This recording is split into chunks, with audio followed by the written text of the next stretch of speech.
my Maker One. It is Wednesday, April 1st, and you may remember that today was supposed to be Makerland. It's not. Maybe it'll be an April Fool's joke, and we will all wake up from this terrible dream, but keep coming to class and watching these videos. So besides the acknowledgement of it being Makerland, and I could go on and on about that, but I've been reading your Google site reflections, and I wish I could just fix it and give you this time and space to work together, but I have plans for celebrating you and the work you put in, so more on that later, I guess. Again, the masks look awesome. I've gotten a few notifications that people have been turning them in. Sorry, you can't see that very well.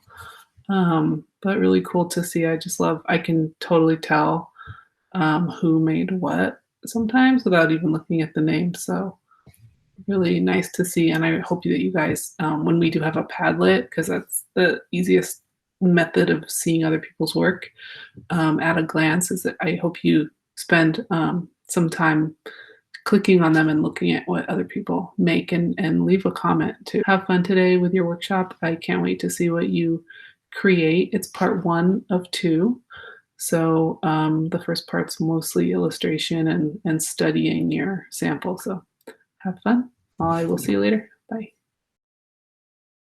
Workshop 2, part 1. So the whole purpose of this is as we approach our biomimicry unit.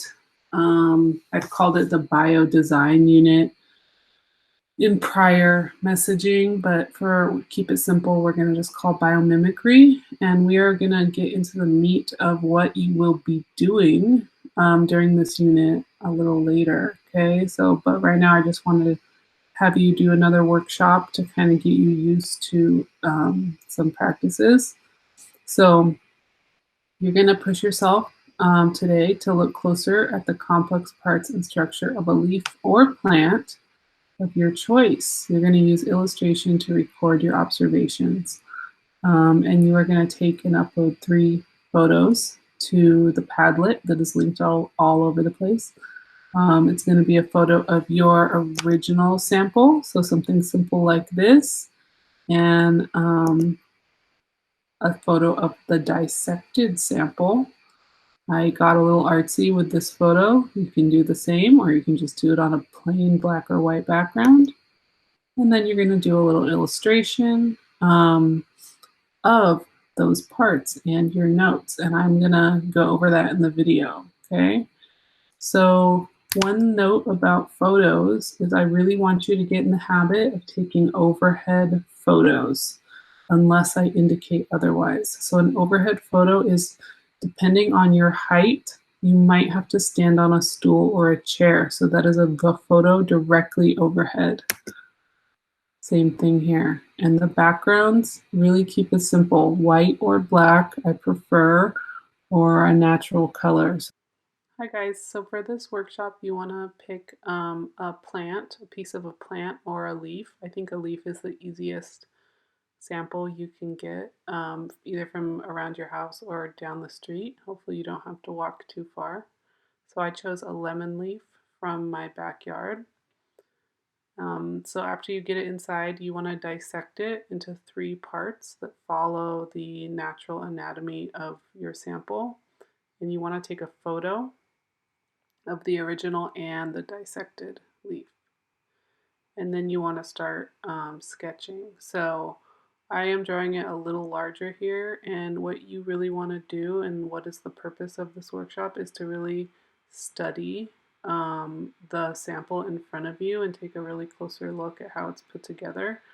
I am obviously speeding up this video, so it looks like I'm rushing, but it did make me slow down and look at the sample closer, and I was able to sort of focus on parts of the sample that I normally wouldn't, and I saw a lot of new things that I probably wouldn't have ever seen before because of doing this workshop. So that's what I really want you to get from this is just to look closer at this sample. So after you draw it, you want to add some color, and I think watercolors, especially cheap watercolors, are one of the best things for these sort of sketches because the color goes on really fast and it dries really fast. So if you have any of these watercolors, or if your little brothers or sisters do, I would definitely use them for this unit. And if you don't, and you do want some, then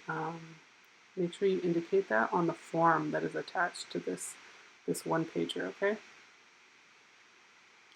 So I am coloring and shading, and you notice that I added shadows, and that is to kind of hopefully make it look like the leaves are curved, because even when I separated them, they were curved. And this is a little zoom in technique you can use.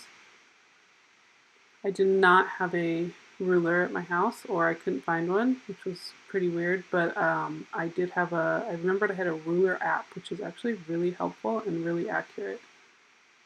So you do have to add the measurements of the leaf. You just add one measurement if you want, or two, just to give me an idea of how big it is in real life.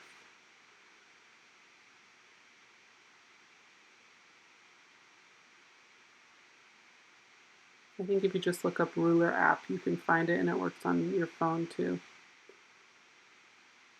And then I'm making other notes, which I'll show you after this part. And you can also just look at them on the photo in the slide deck. So I use the black pens that we have in class. You may have one in your backpack that you accidentally took. They work pretty well. I don't know if it looks better with black pen or if it would have looked better with pencil, but the black pen allows you to see it a little better through video.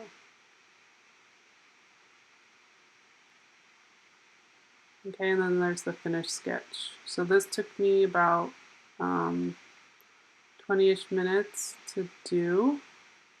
You shouldn't spend more than an hour on it. This is Trajan. I thought this was at the end of the video, but this is him being distracting while I was trying to work. I don't have any idea what he's doing. Okay, so these are measurements, obviously. You want to make sure to add those. You want to make sure to add the anatomy of the leaf as best as you can using the resource on the one pager.